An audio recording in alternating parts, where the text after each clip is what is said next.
नमस्कार दोस्तों, बहुत बहुत स्वागत है आपका हमारे YouTube चैनल पर। कैसे हो? आई होप आप सभी अच्छे होंगे। दोस्तों, पदवृद्धि को लेकर कैंडिडेट लगातार प्रयास कर रहे हैं ग्राउंड लेवल पर। हालांकि मैं कुछ दिनों से अपडेट नहीं दे पा रहा हूं, व्यस्तता के कारण ना ही मैं वीडियो बना पा रहा हूं। लेकिन एक बात यह है कि 2 अक्टूबर को भी यहाँ कैंडिडेट भोपाल गए थे। उन्होंने मुलाकात की मंत्री जी से, और यहाँ पर बड़े अपडेट ये देखने को मिल रही है कि मंत्री जी ने प्राइमरी टीचर के 10,000 पद बढ़ाने का आश्वासन दिया है। तो ये अब न्यूज़ क्या है और इसका क्या इम्पैक्ट पड़ेगा, देखिए।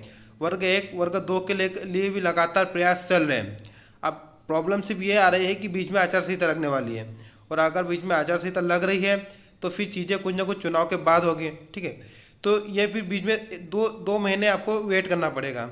अभी हम न्यूज़ देख लेते हैं। न्यूज़ क्या है कि मंत्री जी ने दिया प्राइमरी टीचर से के 10,000 पद बढ़ाने का आश्वासन दिया, ठीक है। तो प्राथमिक शिक्षक भर्ती 2020 के चयनित उम्मीदवारों ने मंगलवार को पदवृद्धि कर भर्ती करने की मांग को लेकर स्कूल शिक्षा राज्य मंत्री इंदर सिंह परमार से मुलाकात की।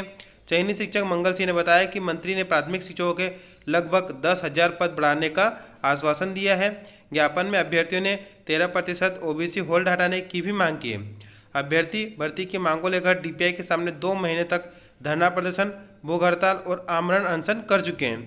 तो 10,000 पद बढ़ाने का आश्वासन दिया। अब यह आश्वासन आखिरी वक्त में दिया है। अगर जो आचार संहिता से पहले कोई नोटिफिकेशन आ जाता है तो आपके लिए बहुत बढ़िया, और बहुत आपके मतलब जो आप जो आंदोलन कर रहे हो, जो ग्राउंड लेवल पर जो काम कर रहे हो, वो एक तरह से सक्सेस पूरी तरह से माना जाएगा।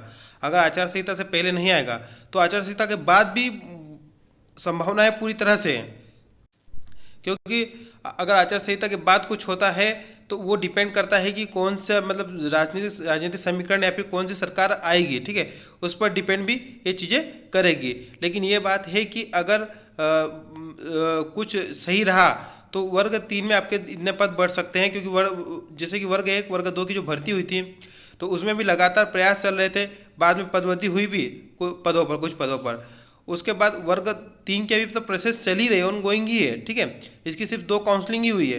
पदवृद्धि संबंधित यहाँ पर कोई मुद्दा नहीं हुआ अभी तक। तो इसमें आने वाले टाइम में आपके आचार संहिता के बाद भी पदवृद्धि हो सकती है। अब रही बात वर्ग 1 वर्ग 2 की, तो दोस्तों वर्ग 1 वर्ग 2 को लेकर भी कैंडिडेट लगातार प्रयास कर रहे हैं ऑन ग्राउंड पर। बहुत सारे कैंडिडेट कमेंट करके पूछते हैं, तो आपसे भी एक रिक्वेस्ट है, आप भी कमेंट करने के बजाय आप भी ऑन ग्राउंड काम करिए।